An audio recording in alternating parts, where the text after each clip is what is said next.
بسم اللہ الرحمن الرحیم۔ معزز سامعین کرام، قرآن کریم کا ایک واقعہ آپ کے سامنے آج لے کر حاضر ہوا ہوں۔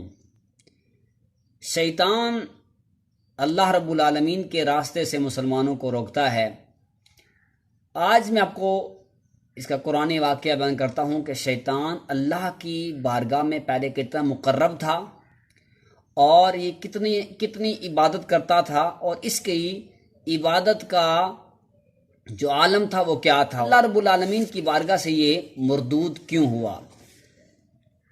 ابلیس کو شیطان کہا جاتا ہے، اور یہ فرشتہ نہیں تھا بلکہ یہ جن تھا جو کہ آگ سے پیدا کیا گیا تھا۔ یہ ناری تھا، یہ نوری نہیں تھا، اور یہ فرشتوں میں رہتا تھا، اور اللہ رب العالمین کا بہت بڑا مقرب تھا اور بڑے بڑے درجات پر یہ فائز تھا۔ حضرت کعب رضی اللہ تعالی عنہ فرماتے ہیں کہ ابلیس 40,000 سال تک جنت کا خزانچی رہا۔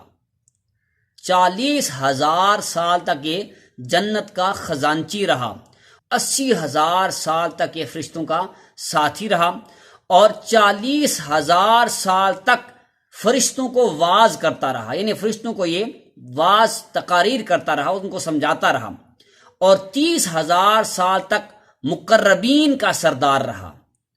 اور یہ بھی یاد رکھیں کہ 1,000 سال تک یہ روحانیین کی سرداری کے منصب پر فائز رہا۔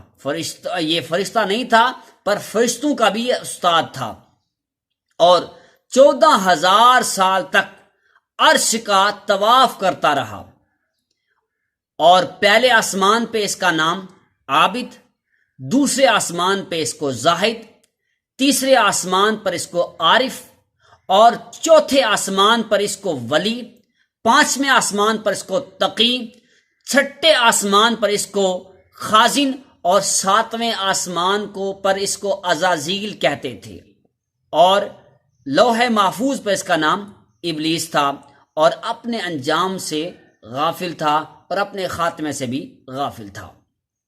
اس کا قرآن میں واقعہ یہ ہے، جب اللہ تعالیٰ نے آدم علیہ السلام کو پیدا فرمایا تو فرشتوں کو حکم دیا۔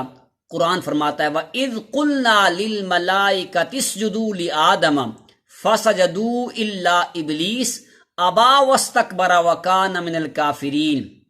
اور یاد کرو جب ہم نے فرشتوں سے فرمایا کہ آدم علیہ السلام کو سجدہ کرو، تو سارے فرشتوں نے سجدہ کیا، لیکن ابلیس نے انکار کیا اور کافروں میں سے ہو گیا۔ اس نے انکار کیوں کیا تھا؟ قرآن میں اس کا بھی ذکر ہے۔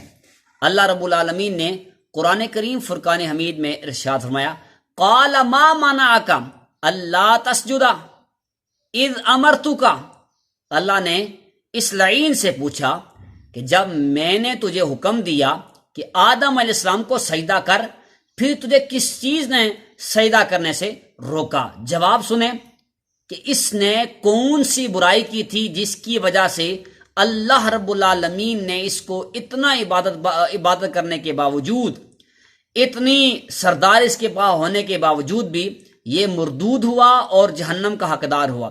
آگے سے اللہ رب العالمین کی بارگاہ میں کہنے لگا قال انا خیر منہ خلقتنی من نار وخلقتہ من طین، کہ یا اللہ میں سے بہتر ہوں اس لیے کہ تو نے مجھے آگ سے پیدا کیا ہے اور اس کو مٹی سے پیدا کیا ہے، لہذا گویا اس نے کہا کہ میں اس کو ہرگز سجدہ نہیں کروں گا جو مٹی سے پیدا ہوا۔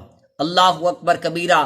اللہ رب العالمین فرماتا ہے فاہبط منہا فما یکون لک ان تتکبر فیہا فاخرج انک من الصاغرین۔ اللہ فرماتا ہے یہاں سے اتر جا، تجھے نہیں حق پہنچتا کہ یہاں رہ کر غرور کر اور نکل جا، تو ذلت والوں میں سے ہو گیا۔ قرآن پاک کا یہ واقعہ متعدد صورتوں میں ذکر کیا گیا۔ اب یہاں پر سوچیں کہ اس قرآنی واقعہ میں ہم نے پہلے تو ابلیس کے متعلق سماعت کیا کہ وہ کتنا عبادت گزار رہا، فرشتوں کے ساتھ رہا، فرشتوں کو واعظ کرتا رہا، کہیں مرتبہ پر فائز تھا، اور مقربین کا استاد رہا، روحانیین کو واز کرتا رہا، یعنی اتنی عبادت کرنے کے باوجود بھی آخر میں کیا ہوا، اس کی ساری عبادتیں رائے گاں چلی گئی اور جہنم کا حقدار بنا۔